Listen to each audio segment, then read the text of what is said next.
Meron dalawang magkaibigan. Si Jose na 20 years old, tsaka si Marie na 30 years old. Pareha silang nag-iipon ng 2,000 per month at ini-invest nila ito sa isang investment instrument na magbibigay sa kanila ng 10% return rate. At age 50, si Jose, yung investments niya will grow at 2,080,000 pesos. At age 50 naman, si Marie na 30 years old, yung investment niya ay nag-grow ng 780,000. Anong lesson dito? Time is our greatest asset. Mas maaga kang nagsimula, kahit maliit lang ininvest mo, makakita ka ng malaking return kasi mas mahaba yung time na inalaw mong mag-grow ang money mo. Ang mahirap kasi sa atin, marami sa atin nagsasabi, saka na lang ako mag-i-invest kapag malaki na yung sahod ko.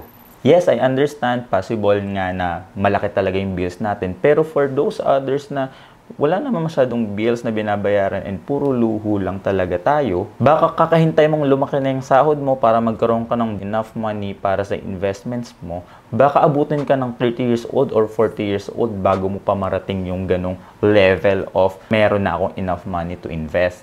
By that age, at 30 years old to 40 years old, baka hindi ka pa rin makapag-invest. Alam mo kung bakit? Kasi meron ka ng sariling pamilya. Meron ka ng asawa, meron ka ng anak, may mga binabayaran ka ng loans, bahay, lupa, kotse, kaya may negosyo ka na. Marami ka ng dependents, ibig sabihin marami ka na rin mga responsibilities.